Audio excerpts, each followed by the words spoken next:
Everybody saw the new Paper Mario get announced today for the Nintendo Switch, and it's hard to refute the fact that Paper Mario Origami King looks pretty darn amazing.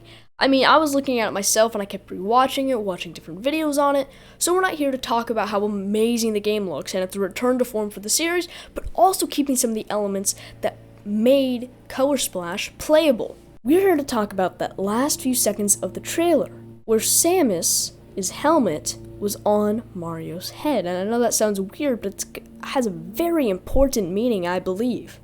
Now, a few others were pointing out that it could be a tease for the new Metroid game, but what would warrant this? Or they were also saying that it could be a teaser for Metroid Prime 4 coming out in 2020, or having more details and then coming out in 2021, somewhere middle to the late of the year. I don't think it's either of those. I'm going to sort digital trends on this one, where they had a quote from the credible leaker, Sabi. Here's what they said. Having looked into it for a bit, I find it reliable enough to complete back the mentions of Paper Mario and Metroid, not Prime 4, for 2020. I'll tweet out the details I back based on talks I had. What this entails is extraordinary, because they got Paper Mario right. They also said it was going to be somewhat of a return to form for the series, and they got that dead on right.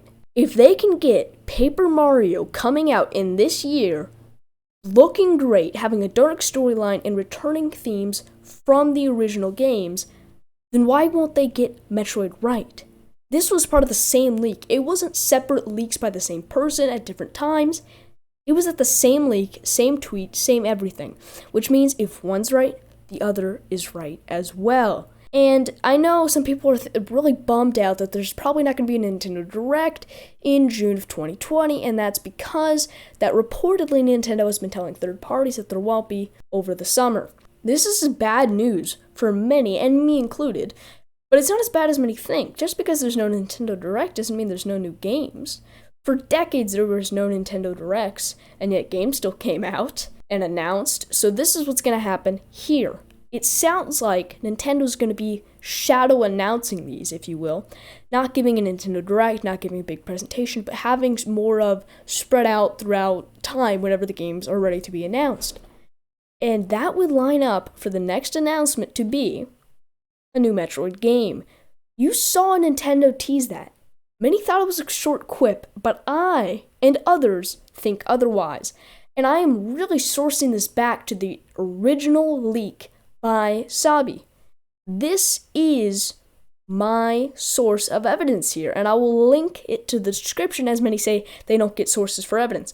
This is what I'm looking at right here, and the fact that Nintendo shadow announced a brand new Paper Mario game in 2020, with the odds are incredibly slim for a new Paper Mario game to even be developed on. So the fact that they got that right, and Metroid is in the actual trailer, tells me that you should be looking forward to a new Metroid game. But what is this Metroid game going to be? If it's not Prime 4, what is it going to be? Is it going to be 3D? Is it going to be 2D? 2D. Sabi said in a quote that it was going to be a 2D Metroid game similar to Metroid Fusion. This is huge. Metroid hasn't got an original 2D game in almost 20 years, which is huge.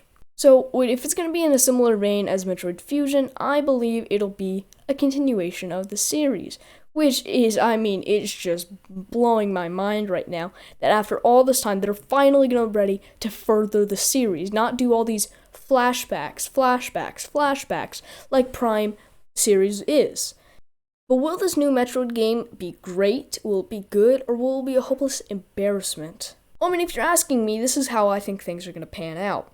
New Metroid 2D game this year. Next year, we get Metroid Prime HD Trilogy. Then, that following holiday, we're looking at Metroid Prime 4. Now, Nintendo's not going to market this as the next big holiday title. I think it'll be right there as more of a side title. It would fit in with this year's main titles, which would be the Mario remasters. Supposedly, these are all in the same kind of vein of leaks, so I think it's very plausible that that's going to happen. So that is something to keep an eye on, and the new Metroid 2D game would fit perfectly as a side title, and that's really what I'm hoping for. And I want Metroid to be separate from Mario, separate from everything, and say, hey, we're rebranding this. It's not going to be a reboot. It's going to be a continuation. We're moving this forward, but we're going to make it easy for newcomers. We're going to appeal to all Metroid fans and all potential gamers that love Metroidvania-style games. There's a reason that Metroid is in the title of Metroidvania. So that's it for this short discussion on Metroid coming out in 2020. Let me know what you think. Am I stealing others' credit? Am I grasping at straws? All of the above or more? Anyways, please like and subscribe. That's it today.